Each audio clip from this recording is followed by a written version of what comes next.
Hello, hello, everybody. Welcome to another episode of Let Fear Bounce. This is Kim Langling, and I am your host of Let Fear Bounce. And I'm so glad that you are deciding to spend some of your day today with myself and my guest today, Machiel Hoek. He's coming to us from Amsterdam, folks. I love having international guests. This is so fun. And he's an author, a voracious reader. And we've both decided that we really like that word, voracious. So use it, folks. Write it down and use it 3 times today. Now, he was bullied in school for being himself? Question mark.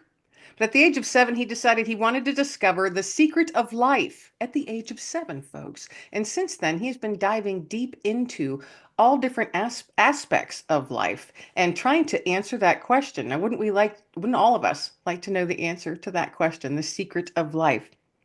Now, at some point, a large sum of money was waiting for him if he would stay on with his current job for just 2 more years. And he thought, well, 2 more years, I can finally go on this quest to discover the secret of life. But at that moment, his heart kicked in and said, nope, you got to do it now, or you're never going to do it. And so he did. He did not hang out for 2 more years to get this pile of money. He set off on his quest. And the results of this quest, and a whole lot more in between, he wrote a best-selling book, which is awesome, called The Girl Who Changed the World. I simply love the title, The Girl Who Changed the World, and we're going to dig into that. So, Machiel, welcome to Let Fear Bounce. I am so excited to have you as my guest today. Hi, Kim. Thank you for having me. I'm excited to be here. Now, we were talking off mic about, different stuff international and things. I love having folks from different countries on because Zoom has, and being able to do things like this virtually has really opened up the world. And enables us to meet folks, that we would normally never meet. Mhm. What are the chances that I would actually meet Machiel Hoek in Pennsylvania? You know? So it's kind of fun to do this and to learn about you and your culture and who you are and why you do what you do. So let's start back when you were younger. In your bio, it says that you were bullied for just being yourself, and then you have a question mark there. So can you explain the question mark? Well, as a kid, as a child, when are you really yourself? I Hmm. learned that I was heavily, of course, influenced by my parents. So I also portrayed apparently my parents' behavior at that age. I think a lot of children do. If you are lucky enough as a child to be really the pure you, I don't know how that would look, but I that's why the question mark. Who was I actually? I even didn't know then. Who am I and why am I not? I thought I was myself, but also thought, why am I not? Why can't I be myself in this school? And why do they all have to beat me up for that? Yeah, And I, as one, and I don't know, I'm not going to ask your age, but we may be around the same age. 51. Back, back, back in the day, um, we used to just call it, oh, they're being picked on. And now bullying comes in. And then I look back now and think, oh my gosh, some of those kids really treated those other kids horrible. And you see some of the after effects because that's stuff that you carry with you. A lot of times you bury it down in there and you carry it with you. You I don't know. So you took that experience and you added it into what it is that you wanted to learn. So and 7's a very young formative age. And stuff that happens then, whether it's at home and at school, will stick with you. Yeah. It becomes part of how you see the world. So as you grew up, let's go into your teenage years. How did you take that information that you were taught? Because literally you were taught bullying is what happens. How did you how did you view that or use it as you hit your teenage years and then your early 20s and things like that?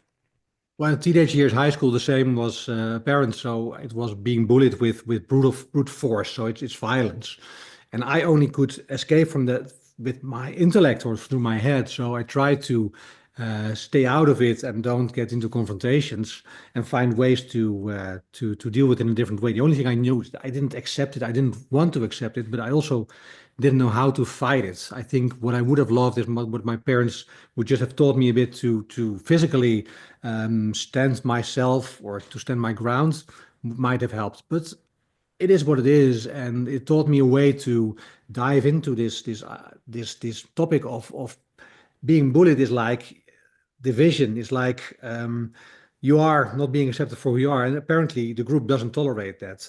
And I think that's in a broader scheme what we see in the world today. In many scales, of course, it is on all fields, in organizations, for people, even at work, still at school or in our society.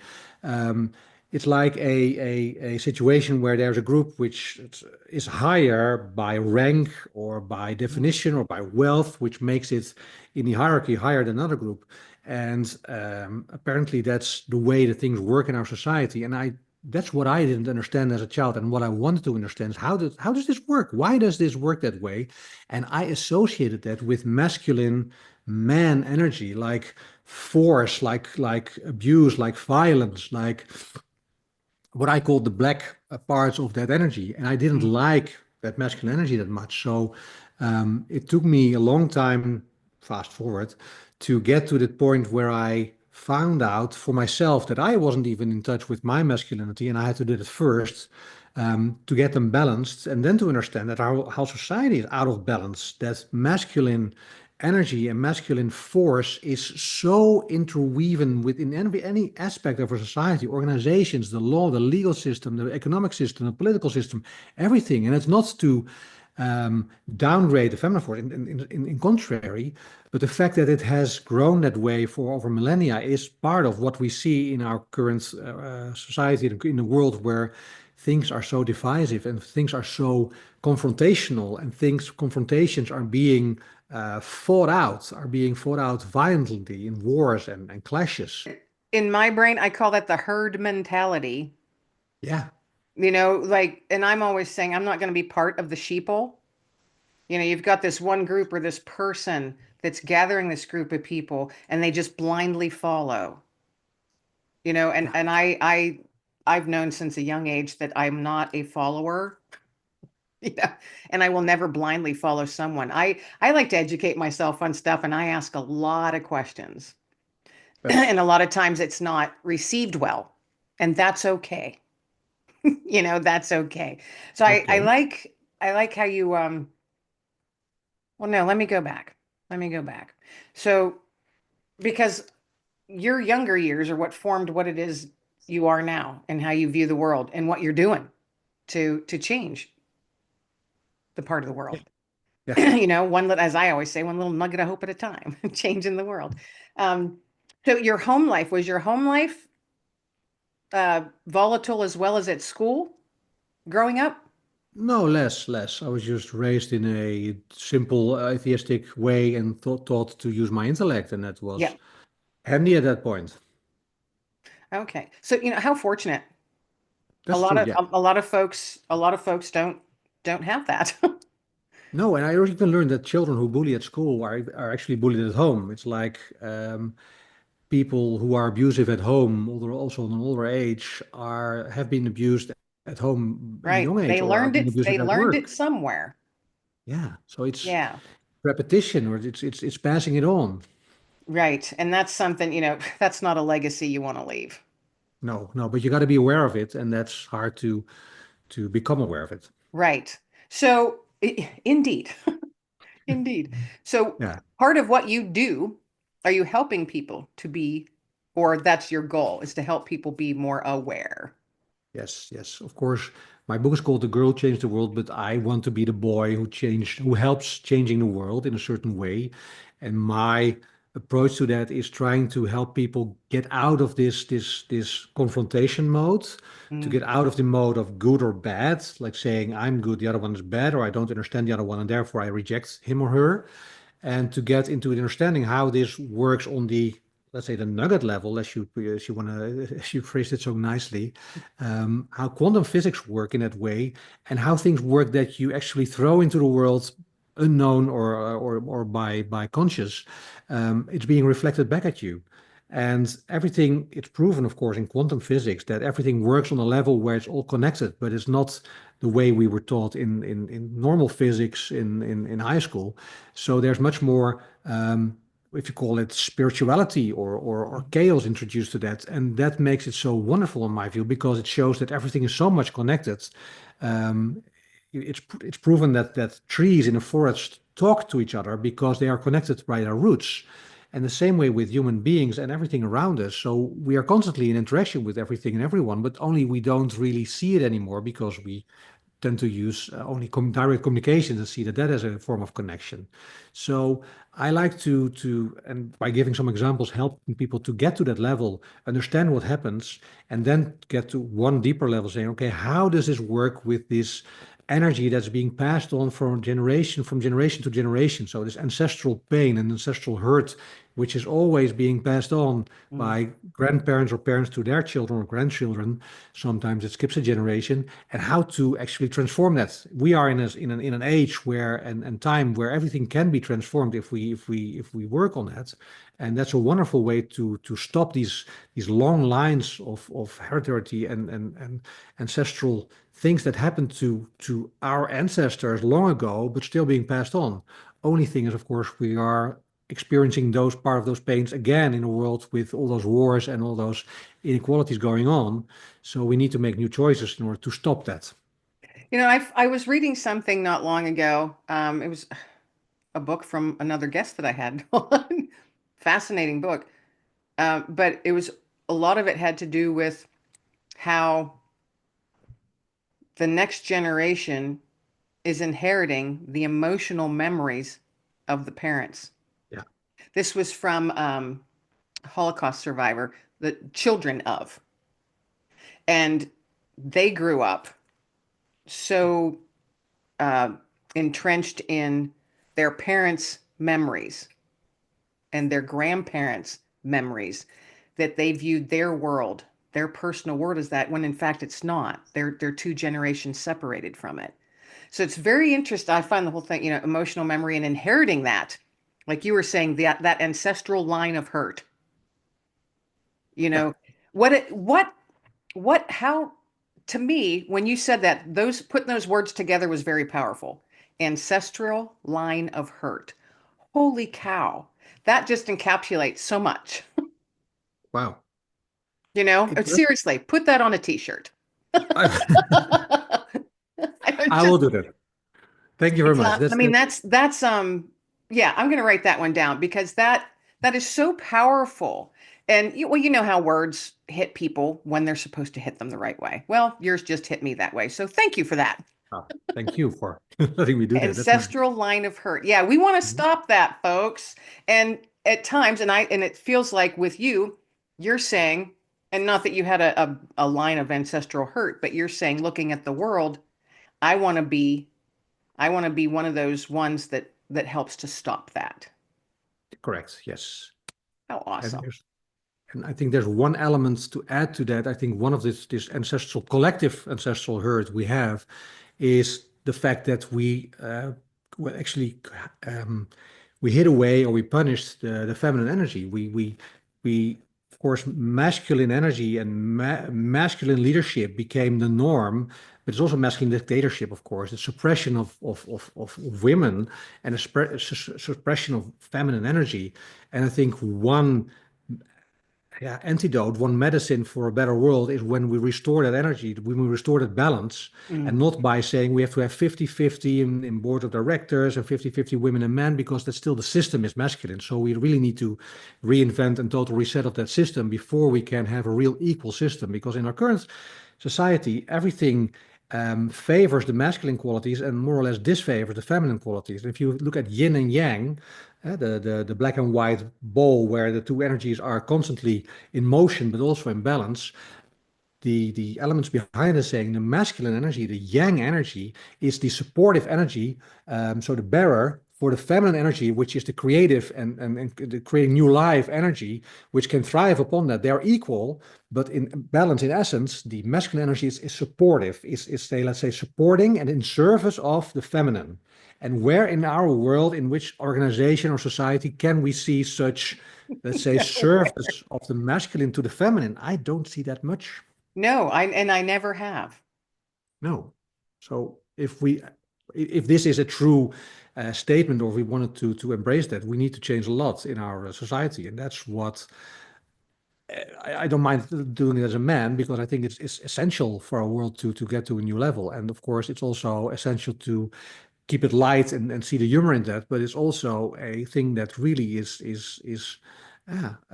so widespread in our whole society, especially Mm. Western society, but also Eastern society, that we need to find a way to get back to that respect and get back to a different balance. And that would require a lot. Yes. And I mean, and you can see some, and I know different countries and the different cultures are just so starkly different. You know, like from American culture, there are a few countries out there where as a female, I'd be like, oh, no, no. You know, Sure. I mean, harshness Yes. happens elsewhere in the world.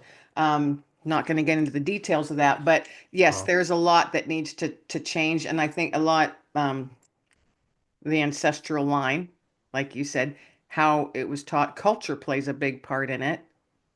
You know, this is how I view it. Culture plays a huge part in it. So how things are done in Amsterdam or England aren't done the same here in the United States. no, no. And like we were talking off mic, each state is almost like its own culture in this country, in the United Yeah. States. Each state has its own culture. So it's, you know, in order, you know, how, and this is such a broad question. There's so many people and so many cultures and so many ancestral lines of how things are done in their own world. How could that change? That's such I a massive, I mean, the world is a big, big place. There are a lot of people yeah, and a lot of hurt and a lot of stuff. How, you know, and I'm always thinking, well, you can't change the world. Someone asked me once, and it wasn't asked in a very nice way. They were kind of being derogative. mm, Said, "What? Who? Well, who do you think you are? You think you can change the world, Kim?" And I was like, "Wow, no, I never said I could change the world, but I can change my own small slice of it." yeah, And maybe someone will take that and they'll start to change their own small slice of their world. It's like, you know, tossing a pebble in the water and watching the ripples go.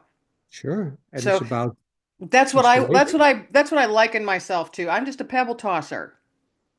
And I look at you and hear your story and think that's what you are too. You're tossing up, you want those ripples to reach who they're supposed to reach. And we can only hope and pray that they do. The pebble tosser, I'll keep that in mind, or the nugget tosser, yes. Well, let me show you. See, I actually have nuggets of hope. Ah, nice. Wow, And I yes. carry them with me and give them to people as I'm out and about doing my stuff. Wow, I like that. That's where Like my that. book Nuggets of Hope came from. Yeah, yeah, yeah, I know it. I've seen that. So yeah, so yeah, it's so nice to meet another pebble tosser.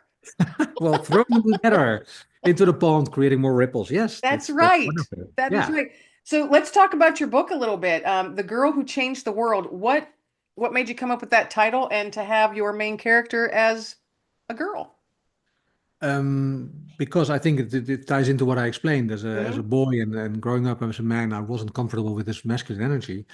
And at some point, I found for me, I was on this quest for the secret of life, and I've read 2,000 books before that on religion, spirituality, secrets of the world, secret outer space, whatever you want to call.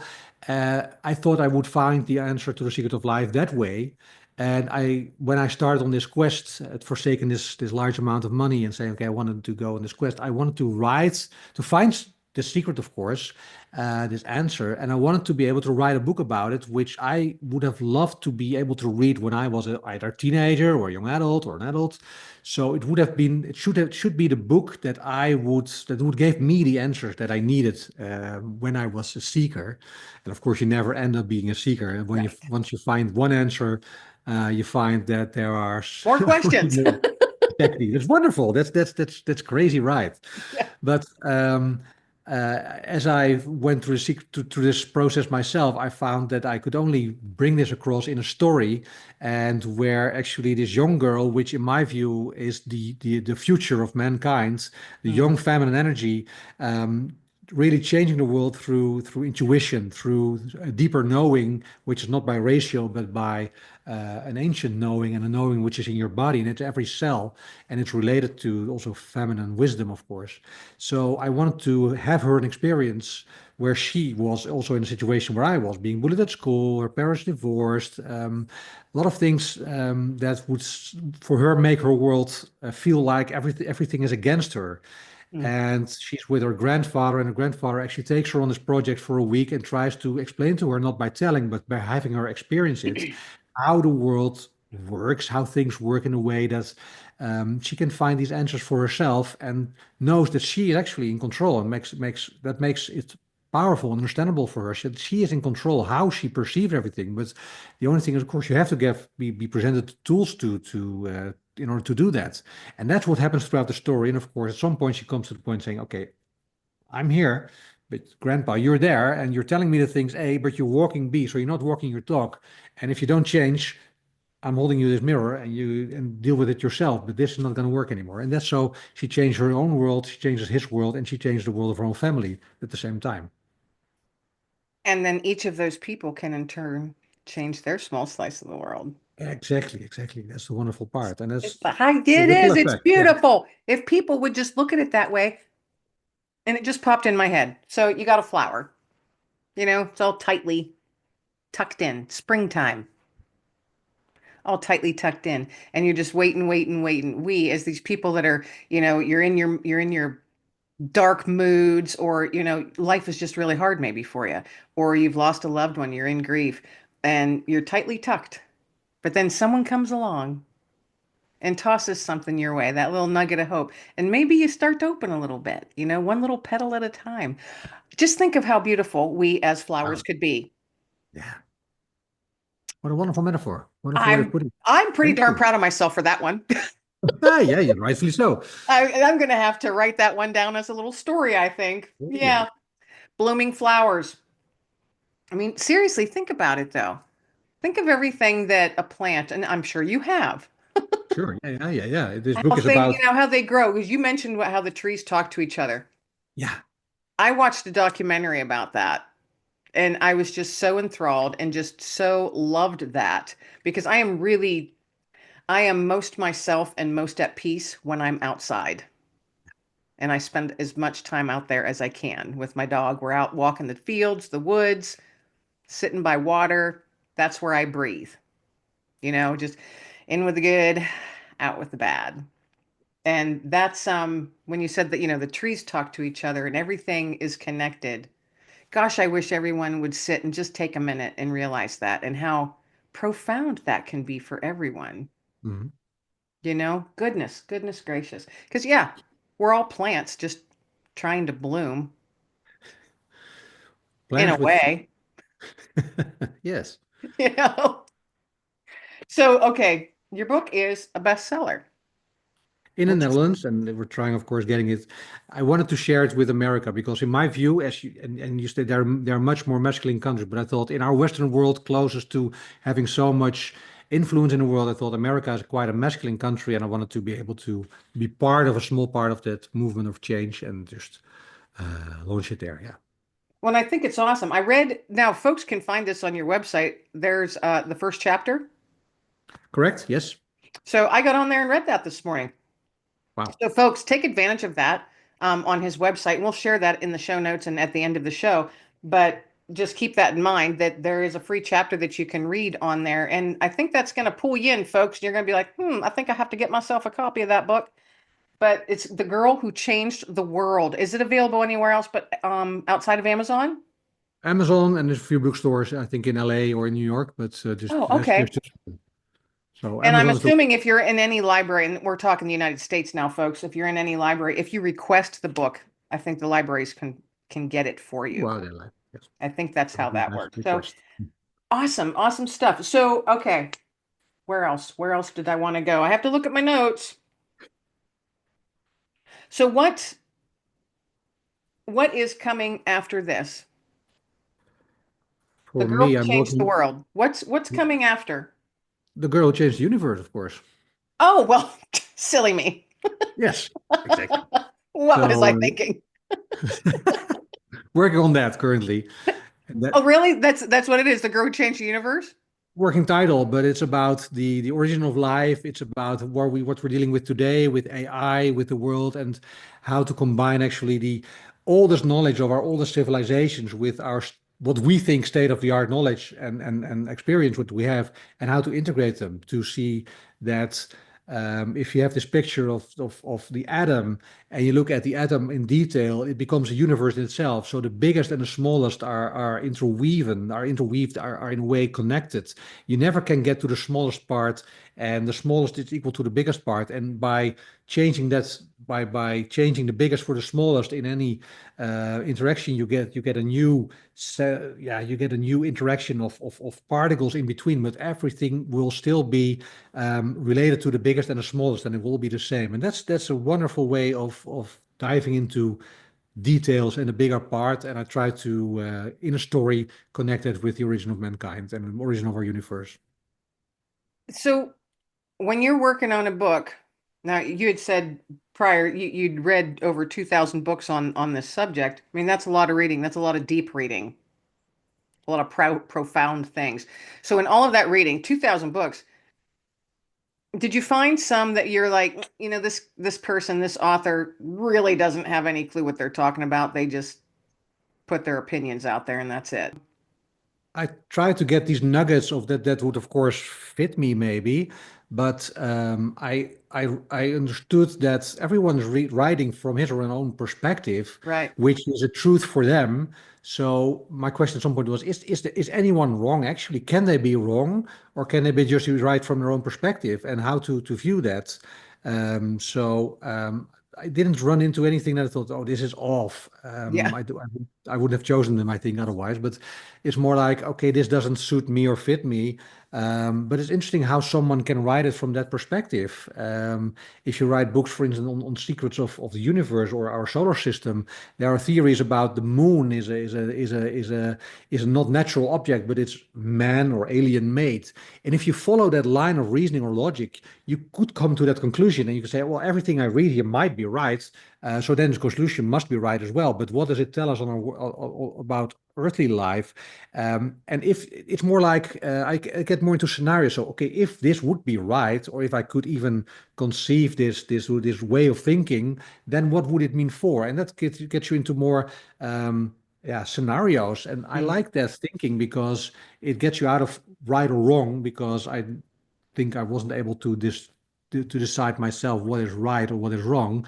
It's more like, okay, follow this train of thoughts. Where would it get me? And of course, some train of thoughts by extremist people. I think we both and a lot of people won't adhere to that. So you stop reading. But about these topics that you say, this sounds like out of space, or how can you even come up with this way of thinking? But by just following it, it becomes like either a fairy tale. Well, maybe this could be true, but then I would have to change my understanding of X, Y, Z, and it's a wonderful way of interacting with what is written there. And I found myself doing that more and more lately, the last few years, following, I'll be like, wow, that just sounds like you had mentioned, whoa, that sounds so out there. But then when you actually start doing some research and you're going, wow, no, it's not out there. It's not out there at all. And sometimes I will literally sit there and go, oh, wow, and my mind is like, it's very interesting. And I don't think a lot of people take the time, and let me know from your perspective. I don't think people take the time to educate themselves on much anymore. They just, like we said earlier, and my wording, the herd mentality, I'm going to follow. This person says this, oh, that sounds good to me. I'm following. Um, I've so often found, and let me know if you feel the same or not, that we all need to educate ourselves. You can't just sit and let the world happen to you. You need to educate yourself and don't just blindly follow and say, I agree with that person because they're right. Well, how do you know? How do you And know it's that? hard because that kind of thinking is not really taught at schools and not You're taught in our right. society because it's much more follow this train of thought and you'll be happy. Whether it's politics, whether it's economic way, big companies telling you what to think, but also on social media. And for instance, different topic, people who believe that the earth is flat. It's fascinating, I think, to see how they come to that reasoning and Hmm. how they try to prove that.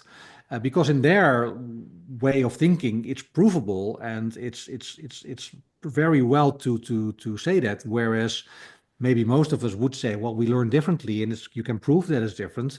But I'd always say, okay, if you try to just understand the other person, where they're coming from. In COVID time, we had the same, of course, saying this is right, this is wrong, and if you're not with me, you're against me because you're a danger for mankind. Yeah, if we try to find a connection, we all want to do the same and get to the same point. We can agree to disagree, or we can agree to indeed educate ourselves. But I think it's very important, especially the upcoming years, to stay have a critical mind and don't believe anything you're being told the one way, but don't dismiss everything by definition as well, because then your life will be, of course, very challenging. Yeah, So find that balance. Yeah, that's for everyone a challenge. it is. I wanted to challenge for myself as well because sometimes I'll feel myself being swayed and I'll be like, no, Kim, think about it. Do your research. You know, Yeah. critical thinking. Those are the two words you just used a second ago. Critical thinking. Yeah, we need to be a little more critical in our thinking. Actually, take a look around your world. There's some pretty amazing stuff out there, even in your small part of it. And maybe learn a little bit more about it. I don't know. You know? And coming back to the title of your podcast, it's about fear. And I only learned later on in my quest that love and fear are exactly opposites. It always looks like love and hate or love and violence, but fear is the underlying emotion for every violent Mhm. attack, for every other type of energy. Um, and fear is comes from the unknown, but also from the unknown, not being able to make sense of something or to come back to the underlying element, which is love. Right. And if you can reason from love and reason anything from love, then there's also already the answer. Okay, Mhm. how do you reason it? How do you explain it? How do you put it into words? But that sounds like the easy solution. Fear is never the solution, and love always is. But then, of course, the challenge, how do you make that for yourself and how do you decide that and how do you put it into action or words?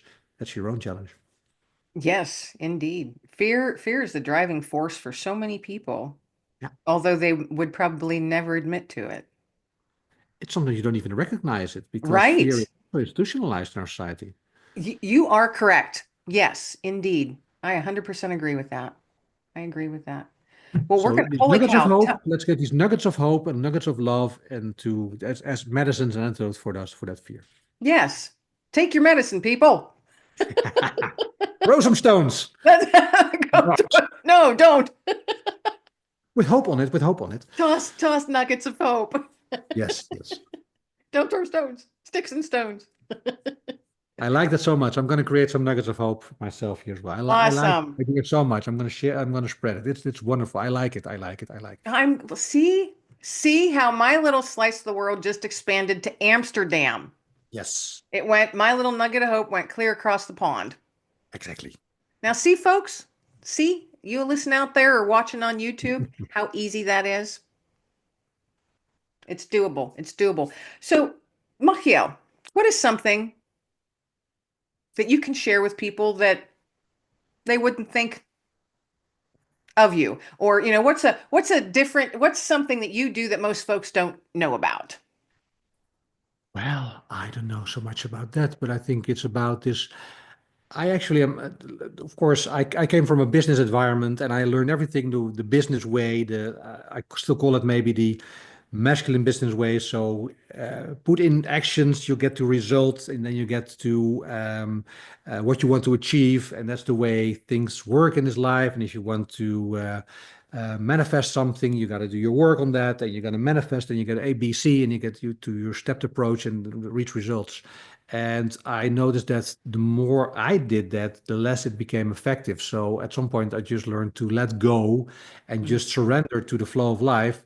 And to, for me, what helped, but that's just for me, step into this more feminine energy, saying, okay, the feminine energy is creative, but also is intuitive. So I let every logic and ratio go and just go to my heart and say, what does my heart want? What does my heart tell me? And I learned from some guru in the US, Brett, I don't know his name, but he's well known in the US. If you can really talk with your heart, and if you're in a very meditative state, you can just ask yourself a question and you get the answer straight away, even before you've finished that question. And those answers are so true, are so wonderful. It just takes a minute to get into that state of interaction with your heart and just ask questions, and the answers will sometimes surprise you. And that's what helps me when I don't know or when I want to get further. So, what is something that you like to do just for you, maybe as a hobby or something that you do for relaxing or whatever? I like to listen to music. I like to be submerged in music. Either it's classical jazz or it can be Rammstein, even hard music, hard rock music. Just Rammstein, being, I've listened to them. That's like, yeah, that is. But that's also passionate. This guy, this voice is so overwhelming. But this is passion. I like to listen to that passion and get it in every cell of my body, because that's for me. That's life. That's so wonderful. And it can be Vivaldi, it can be Rammstein, it can be Oscar Peterson, anything. I love it. I always say I fall into music. Ah, You know, if I nice. really like it, I fall right into it and everything else disappears because you can feel it. Every beat, each lyric, the melody, the Yeah, harmony, how it's all put together just exactly right. And I like how you said, you know, because you go from one spectrum of the music to the other. I'm the same. I will listen to classical music or, opera. I'll listen to opera, but then I'll turn around and listen to some AC/DC oh yeah, or yeah, the Eagles, or Creedence Clearwater, and then I'll oh go and yeah. listen to some Motown. So Oh, yeah. it's whatever mood I'm in, I can pull a music. It's like the soundtrack of your own life. Yeah. You can That's, pull songs out and just sit there and I'm like, all right, got to crank this up loud, you know. Got to play some AC/DC today, play Thunderstruck and play it loud. yeah, I like it. And then the next day I might be, listening to Luciano Pavarotti, Yeah. So yeah, music is powerful. Really plays a powerful part in my life anyway. And I think Hmm. music has the power to settle you, to settle for me, to settle a unsettled soul. Oh yeah, wow. That's how it is for me. If I have my unsettled days, Hmm. music will settle my unsettled soul. And I think it can bring peace to you. So You it's know, I settle your soul with the soundtrack of your life. Wow. yeah, yeah. I mean, think back. I don't know, I can think back and as soon as and that's I know it's the same for so many people. You hear a song and it immediately takes you to a specific place and time in your life. Yeah. Yeah. And I'll be like, "Ooh, another song I got to add to my life soundtrack." You know, it's just yeah, I'd like to put together a mix of Wow. all the songs that are Yes, my indeed. life soundtrack and leave that for, my granddaughter or something. Oh, what a cool idea I just came up with. There you go. I'm full of it today, aren't I? You're It's all another right. little nugget, folks. Do that. Oh yeah. Do that to leave as part of your legacy because it tells a lot about you, the music that you listen to. Yes. I think so. This has been so fun. Yes, Kim. It's such a pleasure to have you on. I'd love to have you on again, maybe towards the end of the year, to see what's going on. See what's going on in your neck of the woods and how life is Wonderful. going with Would tossing out your own nuggets, the love impact, the impact. love to do that. Would love to be a guest then. I think Oh, I'll yeah. have a girl changing the universe in the meantime. Yes, that's right. Yes, we're going from the world to the universe, folks. Onward and Exactly. upward. It's so awesome. It really is. So I ask all of my, oh, first off, no, please let folks know where they can find you, your book, and all the good stuff. I said on my website, machielhoek.com, and if you just type my name in Google, you'll get there. And on Amazon, if you like, that's where my book is available. Awesome. And all that stuff, his links and things will be in the description and the show notes, folks. So be sure to that out and get to his website and you can check out that first chapter. You get that little sneak peek of his book, The Girl Who Changed the World. I ask all of my guests now, as we wrap up the show, to please toss out a nugget of hope. So what would your nugget of hope for the listeners be today? My nugget of hope would be that for myself, I phrased it that every day in my life would be the best day of my life yet. So every next day is a better day, and my final glorious day is the day I'll die. So for me, it's like I pictured it, a pyramid, but not only going up. Not because it's just only about going up in life, but every next day in your life is such a miracle. It's a new day, full of options, full of possibilities, and you've um, capitalized upon all the previous days. So every day is a new you, but it's also the result of all those previous days you, and that can not nothing that can only be nothing but more wonderful, more loving, more magical. So for me, that is every day is more magical and more wonderful than the previous day. Now, see, look at that, folks. Write that one down because it can be. I know a lot of people are going through some tough stuff, really big, tough things, I understand. but you still can find those little bits in your day. That's why I'm always saying, keep your eyes and your heart open and you can find those nuggets of hope, even in the darkest of times. There's always a little nugget of hope. There's always that little dandelion growing up through a crack in a sidewalk, reaching for the light. Oh, how awesome. Lovely. Thank you so much. This has been a true pleasure and blessing. See, I'm trying to put two words together. Wonderful. I just created a new word. But thank you. This has been a true blessing. And I appreciate your time today and spending it with myself and the listeners on Let Fear Bounce. Thank you so much. Thank you, Kim. Thank you for Everybody having out me. there listening, thank you so much for tuning in. Remember, you can tune in each week, folks. New episodes are up on YouTube as well as any of your favorite listening platforms. So be sure to like, subscribe, rate, do all the things, folks. This is Kim Langling, your host of Let Fear Bounce, wishing you all a beautiful day. Everybody be well, stay well, and above all, be blessed.